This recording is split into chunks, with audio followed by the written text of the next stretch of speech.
distintos planos.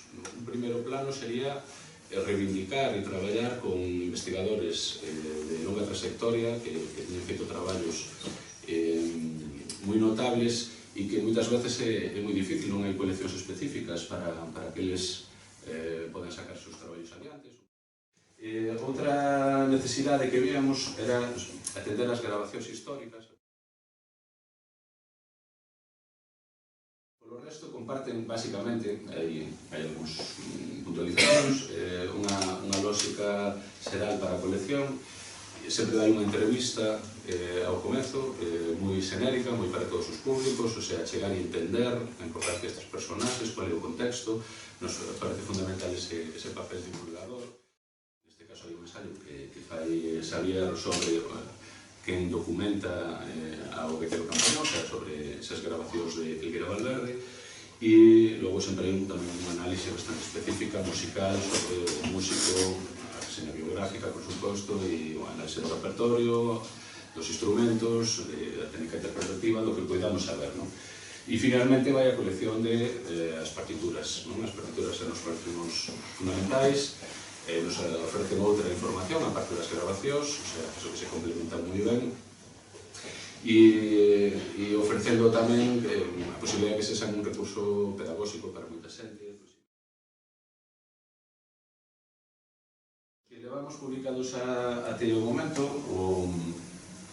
vos presento así moi rapidamente e se lles dou paso a eles, son o de Florencio, que espero e imagino que todos polo menos o teñamos como referente, saibamos máis ou menos dele. O que procuramos tamén en xeral, o Laura o consigue extraordinariamente ben, e que os libros teñan dous niveis de lectura, ou seja, que quen busca, quen xa está metido nestes temas, teña os datos certos, os fíos polos que tirar e avanzar nas investigacións, e o lector que simplemente se está aproximando poda disfrutar da lectura e encher a cabeza con todo un imaginario novo, que non sexan libros que te boten para atrás. Os contos de Joselín foi o primeiro traballo que fixemos, na verdade, o fixemos antes incluso de lanzar esta colección e o reeditamos tal cual co formato que tiña.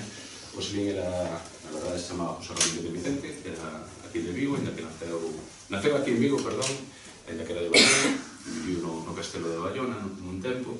É un personaxe da época de Castelao, de Risco, amigo nos anos 20, unha xente das Irmandades da Fala, e era o gran actor galego para o que Castelao soñou aquel teatro da arte nos anos 20 que non pudo ser pola ditadura de Primo de Rivera.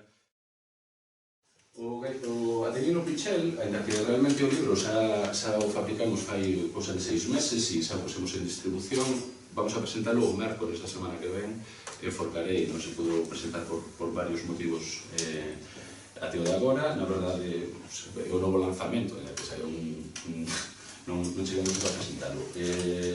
Adelino Pichel é un gaiteirazo espectacular, moi na liña de Soantilbe, moi na liña deses gaiteiros do sur de Pontevedra, da provincia de Pontevedra e de Terra de Montes, de Forcarei, con un estilo arcaico, con ese toque pechado.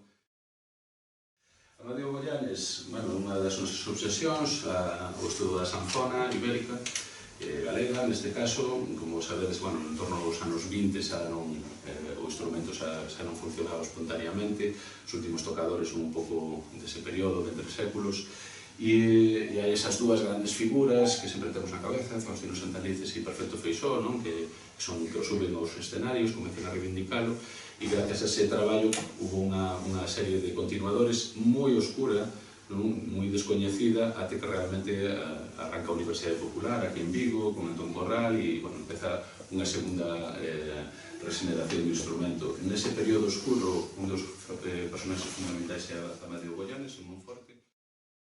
Pazos do Merexo é un grande amigo, que coñeces do ano 92, para mí foi un fascinio, eu estaba fascinado coa investigación do acorde diatónico, atopar a un personaxe como este pola súa humanidade e pola súa grandeza como músico, e é un pouco o referente, está vivo, de toda a nova xeración que toca o acorde diatónico. Hai outros instrumentistas, pero ninguén nos chegou un repertorio tan potente como este. Finalmente se acabo, porque queren escutar os maestros, temos a Xantilve. A Xantilve é unha cousa absolutamente extraordinaria.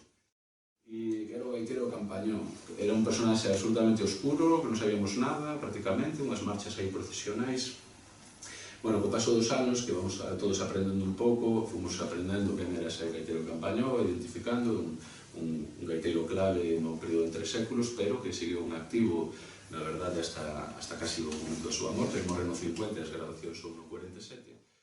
E como vos decía antes o comezo, pois temos o instrumento original, o punteiro original, unha peza espectacular dun gaiteiro e artesano tamén singular, que era o gaiteiro Manuel